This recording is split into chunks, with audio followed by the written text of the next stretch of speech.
tell me a little bit about your ad and, and what sort of went in behind the scenes to put an ad like this together.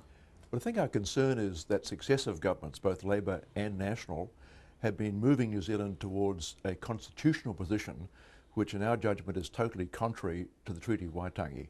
Treaty of Waitangi is something I believe very important to New Zealanders and important to me.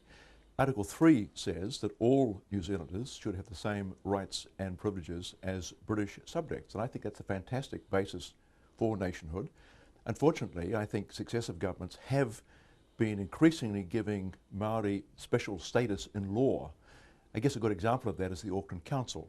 I mean, all New Zealanders, all Aucklanders get a chance to choose councillors for the Auckland Council. That's entirely appropriate. By chance, 3 of the 20 councillors happen to be Māori. Could have been 1, it could have been 10, but 3 were, which is roughly the Māori proportion in Auckland's population. But additionally, we have this Māori Statutory Board, which is unelected by people, having voting rights on most of the council committees. Now, in my judgment, and I think in the judgment of the ACT Party, most New Zealanders' judgment, that's inappropriate. You endorse Article 3 of the treaty, but what about Article 2? Let me quote, that guarantees to the chiefs and tribes of New Zealand and their families full, exclusive and undisturbed possession of their estates, forests, lands and fisheries. Your thoughts? Are you choosing one article over the other? Or? No, not at all. I think the whole treaty is very important. Article 1 had the Maori chiefs ceding sovereignty to the Crown, and in return the Crown said, we will protect your property rights. ACT believes in property rights, and I've therefore always supported, and the ACT Party has always supported, treaty settlements. Clearly Maori land and assets were confiscated, were expropriated, and where that can be shown to be the case, I think compensation should be paid. I've always taken that view, both as leader of the National Party and now, of course, as leader of the ACT Party. Let's look at your ad. Some things in there. Let's sort of just get to the bottom. Iwi have a favoured position. Can you just explain a little bit? You told me a bit about the Māori Statutory Board. Are there other examples where you think sort of iwi are favoured? Oh, absolutely. In all kinds of areas. The Resource Management Act requires local governments to consult with their community and with Māori as if somehow Māori were distinct from the community. Māori are every bit a part of the community and should be consulted like everybody else, but not in addition to everybody else. That is one example. Another example is the Environmental Protection Authority, which has a Māori Advisory Committee. Why does it have a Māori Advisory Committee? There's no logic in that, to my mind, at all. This is creating a separate status for Māori in a way which I think is not good for Māori and not good for New Zealanders generally. Why do you think this is the case, and why do you think these sort of instances have been occurring more often than not? Because I think there are a group of people whom I call Māori radicals in the advertisement who want a separate status for Māori. They want a partnership, if you like, between Māori on the one hand and all other New Zealanders on the other, and I think that's fundamentally at variance with what the treaty said. I mean, I have a high regard, I have to say, for both Tariana Turia and Peter Sharples. I don't know the other members of the Māori Party caucus really at all, but both of them are people I have a high respect for in terms of personal integrity.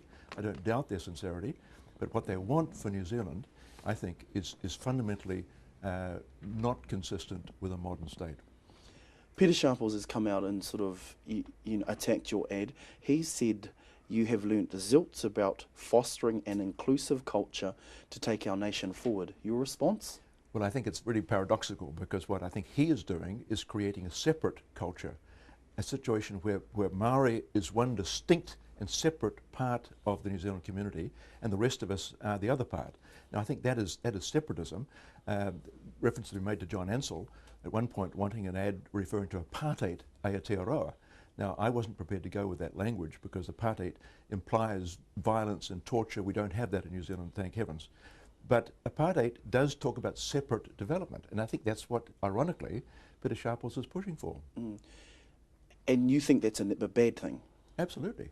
Absolutely. It's not what the treaty says. The treaty says all New Zealanders have the rights and privileges of British subjects. I think that's very important. But surely you could even admit that Māori are on the wrong end of the negative statistics. Absolutely. And Absolutely. we need to be looking at unique solutions?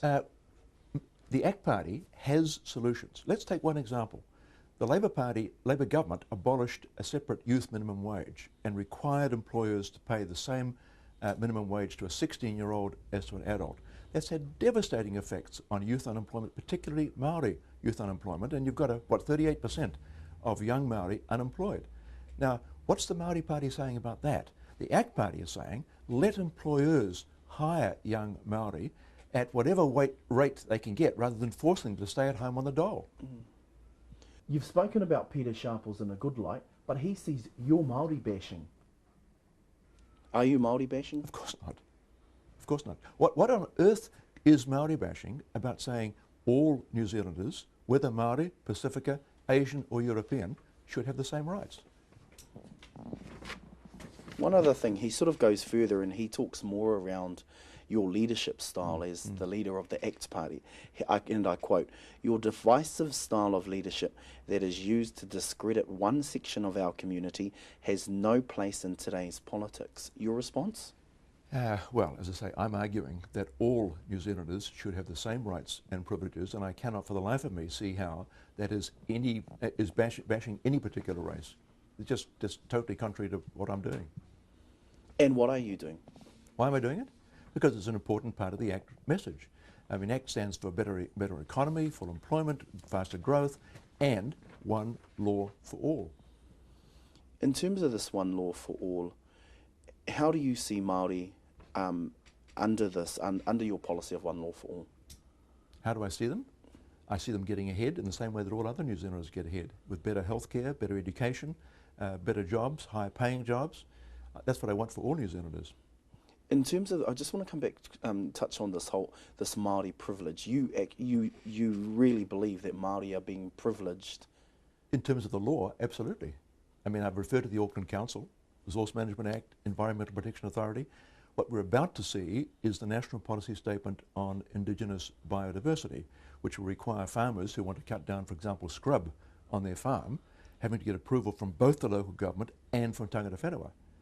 Now, why do they need approval from the tangata whenua?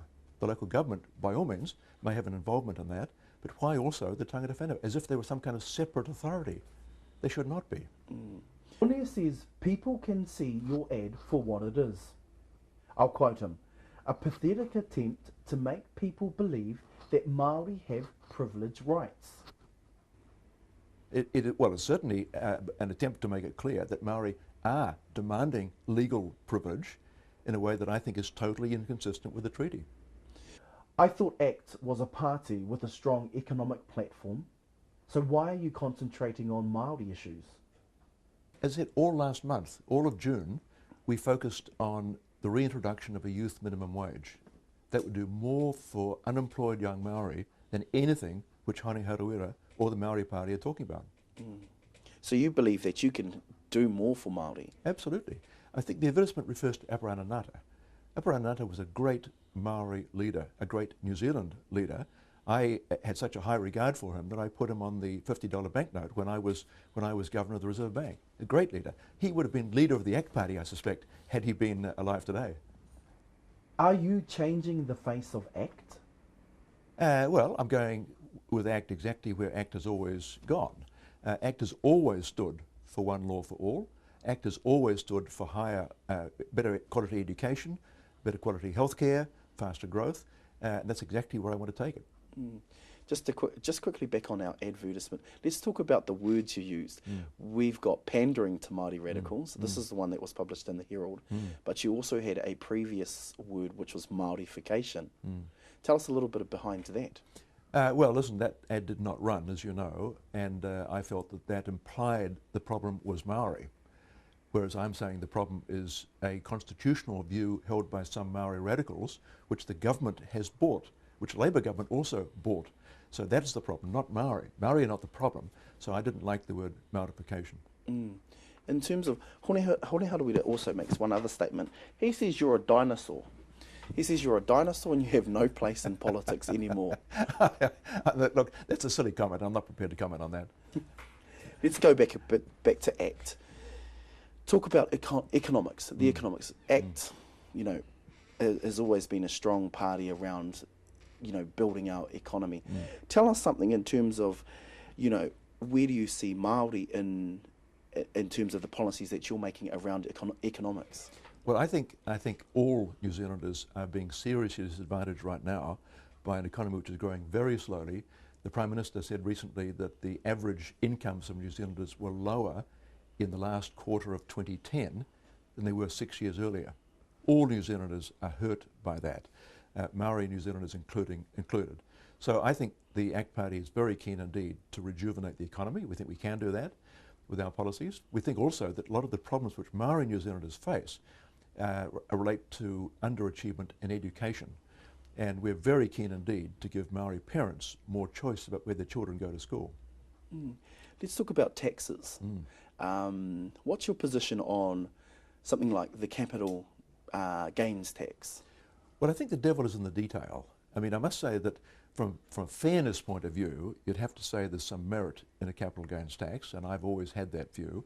It seems ironic that someone working their butt off gets taxed at 33 cents on the dollar, was 39 cents on the dollar, whereas someone who makes a capital gain, sitting on a piece of property and doing nothing to it, gets a totally untaxed gain. So on fairness grounds, you'd have to say there's something in favour of a capital gains tax. But, I mean, the devil really is in the detail, and we want to see that before we make any comment on that. Because Rodney Hyde in the past has been a strong opponent of a capital gains tax.